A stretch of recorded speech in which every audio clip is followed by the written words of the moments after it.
What if the richest man in the world, someone who could buy anything, control everything, and trust no one, fell for the one girl who didn't care about his money at all? Not a celebrity. Not a socialite. Not someone chasing his name. Just the girl next door. It started with a fall, literally. One quiet morning, one unexpected moment, and suddenly the man who had everything found himself completely unprepared for the one thing he'd never learned how to handle. Real love. But here's the twist. She knew exactly who he was. And she had every reason not to fall for him. Please like and subscribe to the channel for more romantic stories. Everyone knew Adrian Cole. He wasn't just wealthy, he was the wealthiest man alive. His name echoed through skyscrapers, stock markets, and glossy magazines. Private jets, penthouses in every major city, and a schedule planned down to the second, his life was a masterpiece of control and precision. And yet, somehow, he had no idea who lived next door. That changed on a quiet Sunday morning. Adrian had returned to his countryside estate, a sprawling, immaculate property meant for rest, though he rarely rested. His driver had just left when he heard something unusual drifting over the hedge that separated his land from the neighboring cottage. Laughter. Not the polite, restrained kind he was used to at business dinners. This was full, warm, unfiltered laughter, the kind that didn't ask for permission. Curious, Adrian stepped outside. Standing on a small wooden stool, reaching up to hang fairy lights across her porch, was a girl in a loose sweater and messy bun. She hummed to herself, completely unaware that one of the most powerful men in the world was watching her struggle with a tangled string of lights. Then the stool wobbled. Without thinking, Adrian moved quickly around the hedge. Careful. Too late. She slipped, but instead of hitting the ground, she landed straight into him. For a moment, everything stilled. Her eyes, bright, surprised, and completely unguarded, met his. "Oh my gosh," she said, breathless. "I'm so sorry, I didn't even see you, are you okay?" Adrian blinked. No one ever asked him that. Yes, he replied, slightly thrown off. "Are you?" She laughed again, brushing off her sweater like falling into strangers was a daily occurrence. "I'm great. Happens all the time."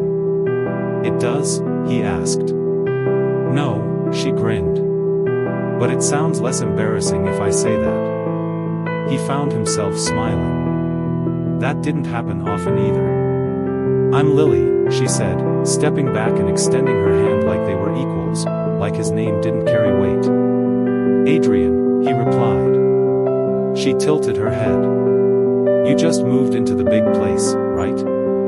He hesitated. People usually recognized him instantly. "Yes." "Well," she said casually, "welcome to the neighborhood. Sorry in advance for the fairy lights. I go a little overboard." He glanced at the soft glow already lining her porch. "They're nice." "Nice?" she teased. "That's a very serious review for fairy lights. I'm not very experienced with them." "That," she said, smiling, "is something we'll have to fix." Days turned into weeks. Against all logic, and completely against his routine, Adrian started spending time next door. Lily was nothing like anyone he'd ever known. She didn't care about his wealth. In fact, she didn't even fully understand it. When he mentioned a small project, she later discovered it was worth billions and nearly choked on her tea. "You're ridiculous," she told him. "I've been called worse," he replied. She filled her days with simple things, painting, baking, reading on the porch.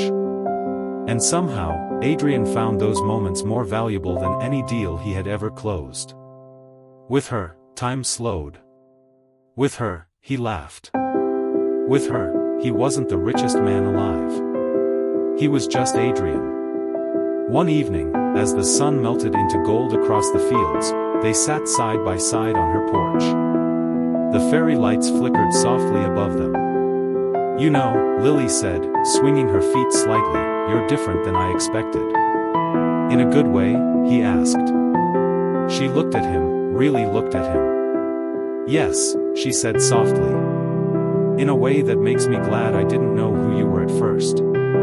He felt something shift in his chest, something unfamiliar, something real. Lily, he began, his voice quieter than usual, there's something I've been meaning to tell you. She turned toward him, curious. What is it? He hesitated. For the first time in years, words didn't come easily. Because this wasn't a business move. This wasn't calculated. This mattered. I think Before he could finish, Lily's phone buzzed loudly on the table between them. She glanced at the screen, and her expression changed. Not fear. Not worry. But something complicated. Adrian noticed immediately. What is it? Lily didn't answer right away. Instead, she slowly stood up, staring at the phone like it had just rewritten everything. Lily? He asked again. She looked back at him, her eyes no longer light and carefree. Adrian, there's something I need to tell you too. The fairy lights flickered in the silence between them. And for the first time since they met, it felt like everything was about to change. The fairy lights flickered softly, but the warmth between them had shifted. Adrian stood as Lily faced him, her phone still in her hand. Adrian, there's something I need to tell you too. Her voice was steady, but not light, not playful like before. He felt it immediately. Whatever this was, it mattered. Okay, he said gently. Tell me. Lily took a breath, glancing down at the screen once more before locking it. I didn't move here by accident, she began. Adrian's brows drew slightly together. What do you mean? She met his eyes. I knew who you were before we met. The words hung between them. For a man used to deception, strategy, and hidden intentions, this should have made him pull back. But he didn't. Go on, he said quietly. Lily nodded. My parents used to run a small community arts foundation. It wasn't big, nothing like your world, but it meant everything to the people around us. She smiled faintly at the memory. A few years ago, a major development deal shut it down. The land was bought, repurposed, and that was the end of it. Adrian felt something tighten in his chest. He already knew where this was going. It was one of your companies, she said softly. Not you directly, I'm sure. Just business. Silence. The wind moved gently through the trees, carrying the faint scent of evening flowers. I came here, Lily continued, because this cottage used to belong to my grandparents. It was the one place that still felt untouched. And when I heard you were moving in next door, she paused, searching his face, I thought I'd hate you. Adrian didn't speak. I thought I'd see everything wrong with your world up close, she admitted. I thought it would make it easier to let go of what was lost. And instead, he asked. Her lips curved into a small, almost disbelieving smile. Instead, I met you. The words landed softly, but deeply. I didn't plan for that, she added. I didn't plan for any of this. Adrian exhaled slowly, running a hand through his hair. I didn't know about your foundation, he said. If I had. I know, she interrupted gently. That's the thing. You didn't know. And that somehow made it harder, not easier. He looked at her, really looked at her, the girl who laughed on wobbly stools, who filled quiet spaces with warmth, who made him forget the weight of everything he owned. Lily, he said, his voice lower now, more vulnerable than she had ever heard it, what you lost, it matters. And if there's a way to fix it. It's not about fixing it with money, she said softly. He stopped. Because she was right. For the first time, his wealth felt insufficient. What matters, she continued, is what you choose to do now. The air between them shifted again, not tense, not broken, but real. Adrian took a step closer. "Then let me choose," he said. She held his gaze, waiting. "I can't change the past," he admitted. "But I can build something new. Not as a business deal. Not as a transaction. As something that actually means something, to you, to the community, to people who don't get a voice in rooms like mine." Lily's eyes softened slightly. "And that wouldn't be for me," he added quietly. "It would be with you." Her breath caught, just barely. "You'd want that?" she asked. "I'd want you," he said simply. No grand speech. No negotiation. Just truth. The kind he'd never needed before.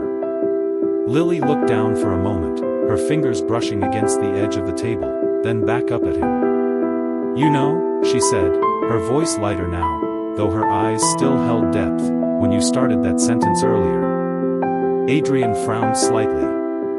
"Which one?" "The one you didn't finish," she said. Before my phone interrupted. Understanding flickered in his expression. "Oh." A small smile tugged at his lips. "Right." He stepped closer again, close enough now that the space between them felt intentional. "I think he began, then stopped himself, shaking his head slightly. "No," he corrected, softer but surer this time. "I know Lily reached out, gently placing a finger against his lips. "You don't have to rush it," she whispered. Adrian stilled. "Why?" he asked quietly. Her eyes met his, warm and certain. "Because I already know." The fairy lights glowed brighter as the evening deepened, wrapping them in a quiet kind of magic. For once, Adrian didn't need control. For once, he didn't need certainty. He just needed this moment. And her. He gently took her hand in his. "So what happens now?" he asked. Lily smiled, that same effortless, unguarded smile that had changed everything from the very beginning. "Well," she said, glancing toward the open space between their homes, "I think we start with something simple." "Simple?" Adrian echoed. She nodded. "A new beginning." He looked at her, then at the soft lights, then back at her again. And for the first time in his life, the richest man alive felt like he had just found something priceless. Not something he owned. Something he was lucky enough to be part of. He squeezed her hand gently. "Then let's begin." And this time, he didn't leave the sentence unfinished.